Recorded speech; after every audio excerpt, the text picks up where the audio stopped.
No início, começamos em Monção, uma das sub-regiões do Alvarinho. Quem nos recebe é a Odete Barra, esta arqueóloga que já nos recebeu várias vezes para nos falar sobre a história, sobre a cultura desta terra e agora leva-nos numa viagem do século XIV com a fortaleza de Monção.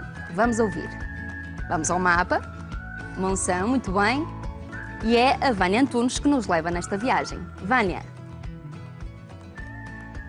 A Fortaleza de Monção, monumento nacional desde 1910, proporciona uma caminhada pela história e um olhar deslumbrante sobre o Rio Minho, a vila, a margem galega e toda esta envolvente tão característica desta região. E nós vamos conhecer a história desta fortaleza com a Odete. Boa tarde, Odete. Olá, boa tarde. Está tudo bem consigo? Tudo bem. Obrigada por estar visita. mais uma vez connosco. Obrigada. Odete, qual é que é a história desta fortaleza?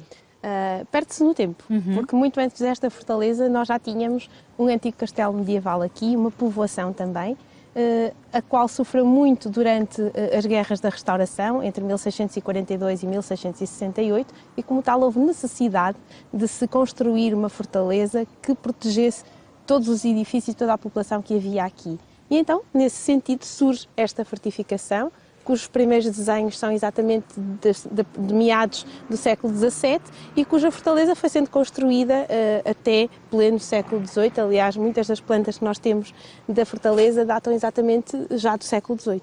E durante este percurso todo houve alterações nesta fortaleza, até porque aqui existia um castelo. Exatamente. Esse castelo medieval, conforme eu tinha dito, sofreu bastante ruína. Durante as guerras da restauração ele entrou em ruína quase completa. Aliás, Dom João a determinado momento envia informação aqui para este lugar a dizer que se destruísse o resto da ruína do antigo castelo e aproveitassem essa pedra para a construção da nova fortaleza. E esta nova fortaleza vai então abarcar não só o que seria deste antigo castelo e da população que havia aqui, mas também vai abranger, por exemplo, edifícios como um que nós temos aqui nas nossas costas, o convento de Santo António dos Capuchos, o antigo convento de São Francisco do outro lado da vila, que entretanto também ele já foi demolido, e também a construção de toda a área militar que fica a sul da fortaleza, ou seja, nós estamos na zona norte da fortaleza de Monção e toda a área sul, onde vai ser uma nova construção, vão aí incluir essa área reservada à parte militar. Odete, e qual é que era a funcionalidade desta fortaleza? Defesa, proteção do rio e da população que aqui vivia e mais do que qualquer outra coisa, todas estas fortalezas acabam sobretudo por se evidenciarem na paisagem. E hoje em dia o que mais nós conseguimos entender é exatamente esta relação com o próprio rio. Nós, onde quer que façamos este percurso que nós estamos a fazer, que é lindíssimo, nós conseguimos ter sempre contacto visual com o rio e com a outra margem. E um rio que tem muita importância também aqui para esta região, não é? Sim, se hoje em dia este rio não é navegável, até ao século XVI, pelo menos nós sabemos que ele foi navegável. E aqui existia uma espécie de um porto, junto ao rio, que permitia exatamente esses contactos comerciais que venham documentados, por exemplo, nos documentos alfandegários em Viana do Castelo, que confirmam a exportação de vinhos daqui da nossa região para a Inglaterra através da alfândega. E a forma mais segura e rápida de fazermos este comércio seria pela via fluvial e depois a via marítima, sem sombra de dúvida. Claro. Odete, falamos na funcionalidade desta fortaleza. Hoje em dia, que elementos arquitetónicos é que se destacam aqui nesta fortaleza? Continuamos a ter parte, o pouco que nos restou do castelo medieval, precisamente aqui nesta zona norte, com uma porta gótica entaipada, ou seja, que ela foi fechada a quando da construção desta fortaleza abaluartada. Continuamos a ter os 11 baluartes que faziam parte desta estrutura militar e 3 das 5 portas. Isto porquê? Porque 2 delas terão sido destruídas entre os finais do século XIX e princípios do século XX. Uma delas para alargamento da estrada que fazia ligação a Melgaço, a Porta de São Bento, e uma outra a quando da construção da linha de caminho de ferro, que acabou por destruir uma das portas mais monumentais, segundo dizem, pois nós não temos registros como é que ela seria, que era a Porta do Sol. Falar nesses elementos é falar também um elemento muito importante neste local, que é a paisagem que nós temos vindo a falar.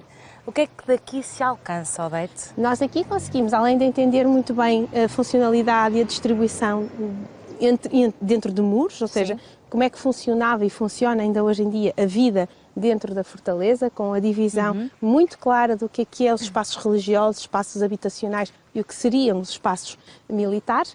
Esta ligação extraordinária com o Rio Minho e com o outro lado com a Galiza. Aliás, é graças a esta paisagem e a este nosso estar aqui, o ser desta raia, que João Verde escreveu outrora um poema fantástico que é a Galiza Mailuminho, peço desculpa, que está precisamente num painel azulejar aqui neste passeio que nós estamos a fazer. E é um passeio maravilhoso, tenho a dizer, que esta fortaleza é um ponto turístico. Quem vem a Monção faz este percurso, esta caminhada? Faz. Não só quem vem, mas também quem vive aqui. Durante a manhã é frequente nós vermos as pessoas daqui, sobretudo as de mais idade, que pretendem ter o seu corpo são e a sua mente sã também, fazem muitas vezes este percurso que nós estamos a fazer, porque é extremamente agradável. Além de termos esta paisagem que nos ajuda a relaxar também em termos mentais, é um passeio de ronda, que é o que nós estamos no fundo a fazer, plano, fácil de caminhar, acessível, em que todas as pessoas podem de alguma forma fazer. Aliás, não é à toa que se construiu um passadiço que faz a ligação desta fortaleza à nossa ecopista, que permite exatamente as pessoas darem continuidade a estas caminhadas e fazer esta ligação da fortaleza ao rio ser mais fácil e mais interessante. Esta partilha de conhecimento que nos está a dar neste momento também é feita com outras pessoas aqui da localidade, com crianças, com adultos? Sim. Para que conheçam também o seu passado? Sim. Nós temos aqui o grupo da Universidade Sénior de Monção, que faz regularmente estas visitas comigo ou com outras pessoas. Temos as nossas escolas, que desde a pré-escolar até à secundária, quando estão a falar da temática ou da fortificação, ou da época medieval, ou da época moderna, pedem para nós fazermos estas visitas com eles e, curiosamente, já temos grupos exteriores organizados que, quando vêm a Monção, pedem para associar, por exemplo, a visita à nossa rede de museus, também a visita ao centro histórico, incluindo o passeio pelas muralhas. Pela fortaleza. Esta fortaleza é também classificada como monumento nacional? Sim, é dos monumentos que são classificados em 1910, precisamente na transição da monarquia para a República, considerado como um dos exemplos da nossa nacionalidade. E sem sombra de dúvida que é, nós olhamos para esta paisagem, para este sítio e entendemos a importância que esta fortaleza teve outrora. Sim, porque a distância para a outra margem é mínima e é encantador perceber como é que aconteceu nesse tempo, na época, não é? Sim. Aliás, tenho um amigo meu e colega de profissão que costumava dizer que este rio une mais do que separa e, efetivamente, até o olhar permite-nos entender esta união das duas margens. Sim. Olha, Odete, muito obrigada por estar aqui connosco e dizer que, lá para casa, que não deixe de visitar a Fortaleza de Monção, que é, efetivamente, um testemunho bélico do passado desta vila.